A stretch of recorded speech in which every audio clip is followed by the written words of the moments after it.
Olá, meus amados irmãos. Desejamos um agraciado ano de 2025 para vocês e começaremos nossos minutos devocionais esse ano com o início da história da redenção. Obviamente, Gênesis capítulo 1, quando Deus criou todas as coisas. O texto nos diz que lá no princípio Deus criou os céus e a terra, o que significa que Deus criou a vastidão do universo escuro. Não tinha mais nada, não havia estrela, não havia galáxia, não havia outros planetas, apenas a vastidão do universo. E o planetinha onde nós moramos, o planeta Terra, que naquele momento era apenas terra por dentro, água por fora. Então tudo muito simples, ainda precisando de forma. Havia apenas isso. E é por isso que no versículo 2 nos diz que a terra, porém, estava sem forma e vazia. Não havia planta, nem animal, nem o ser humano, mais nada. Apenas, como nós falamos, terra por dentro, água por fora. E estava tudo escuro, porque ele criou a vastidão do universo, mas não havia luz, não havia sol, não havia nenhuma estrela ainda. Então havia trevas sobre a face do abismo.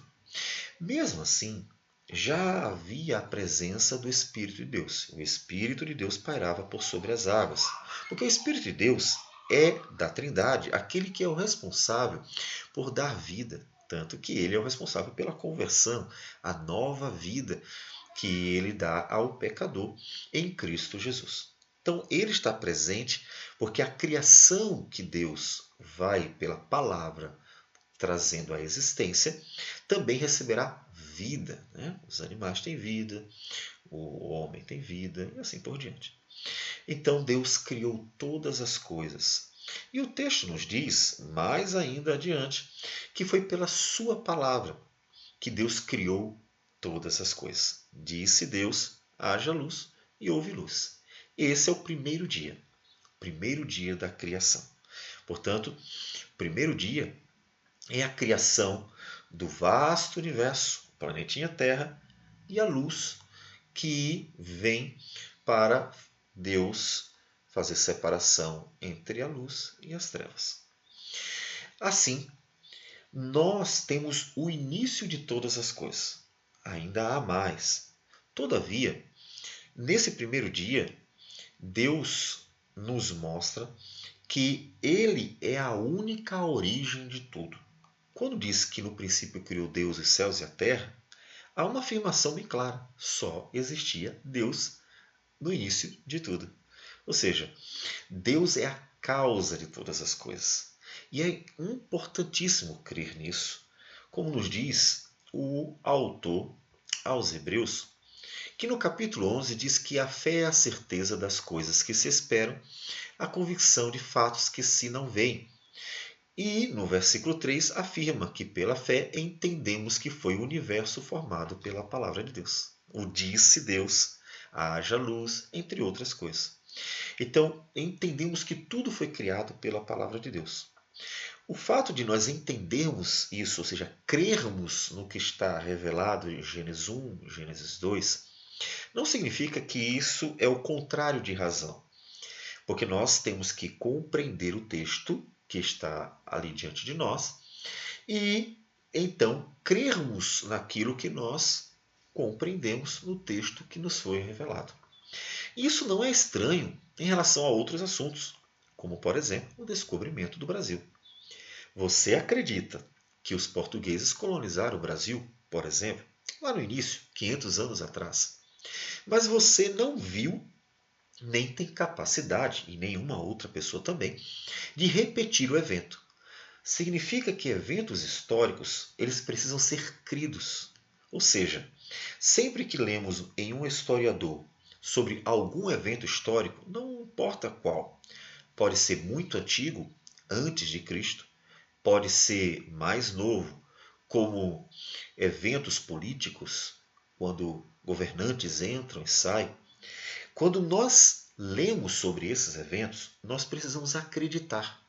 Precisamos acreditar no historiador, porque se não formos testemunhas oculares desses eventos e não somos capazes de repetir a história, porque ninguém é capaz de voltar ao passado, Então nos resta apenas o acreditar na pessoa. Então o fato de o cristão acreditar no que Deus nos revela na sua palavra não exclui a razão. Assim como quem acredita nos eventos históricos narrados pelos historiadores não está excluindo a fé, porque ele precisa acreditar naquilo que está escrito. E é fundamental. Porque se você não acreditar naquilo que está revelado em Gênesis 1 e 2, ou seja, que Deus criou todas as coisas como está escrito, você também tenderá a não acreditar nas outras coisas. O início de tudo está ali. Então precisamos começar a história da redenção crendo que de fato Deus é a causa de tudo. Ele criou tudo pelo poder da sua palavra, trazendo tudo à existência. E que, portanto, ele diz a verdade a respeito daquilo que vem em seguida. Então, você precisa conhecer o início para compreender melhor e acreditar também nas demais coisas, inclusive no fim. E uma das coisas que a Escritura nos diz, como nós já mencionamos, é que a Trindade estava presente. João capítulo 1 nos leva para Gênesis quando diz que no princípio, ou seja, em Gênesis capítulo 1, versículo 1, era o Verbo. E o Verbo estava com Deus e o Verbo era Deus. Todas as coisas foram feitas por intermédio dele, e sem ele nada do que foi feito se fez. Então, o Filho de Deus estava presente ali. Poderíamos traduzir, em vez de verbo, por palavra. Mas verbo é uma tradução muito boa porque é a palavra em ação. Lá, Deus diz e acontece. O verbo é uma palavra que está em ação. Deus está trazendo à existência as coisas. Cristo é a palavra em ação, o verbo de Deus que trouxe tudo à existência. E sem ele, nada do que foi feito se fez. Portanto, ele é a causa de tudo. É fundamental, então, olhar para Cristo como o Criador, porque ele também é o Recriador. Ele criou todas as coisas e nos trouxe a esperança de uma nova criação. Em Hebreus, ainda capítulo 1, diz que ele é o herdeiro de todas as coisas, que inclusive ele criou e pelo seu sangue redimiu.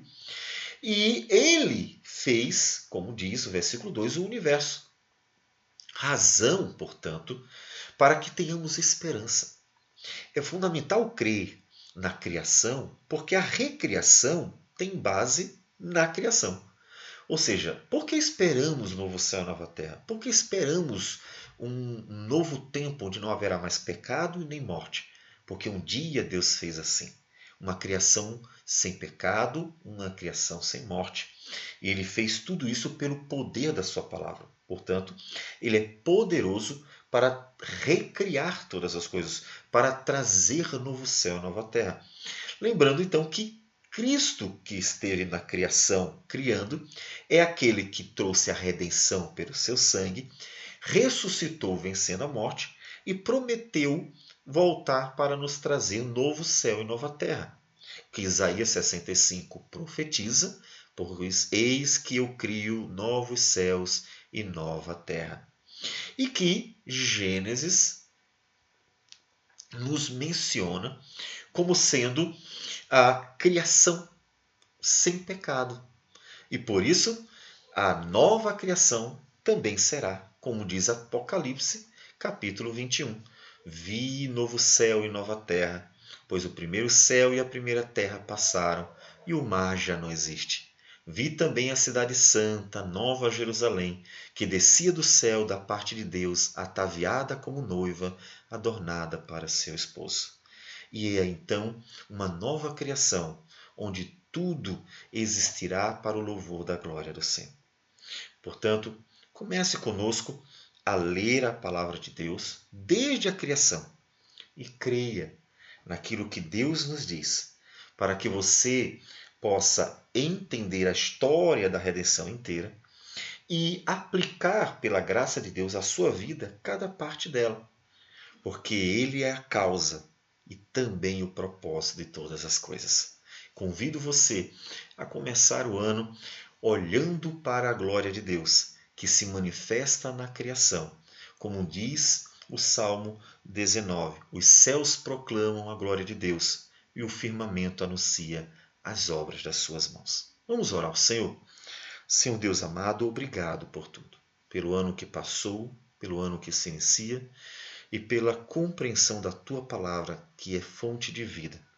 Que o Senhor nos dê graça para aplicar à nossa vida o que o Senhor nos ensina e assim vivermos para a Tua glória os nossos dias. Receba a nossa oração, em nome de Jesus. Amém, Senhor. Deus abençoe a todos e até a próxima.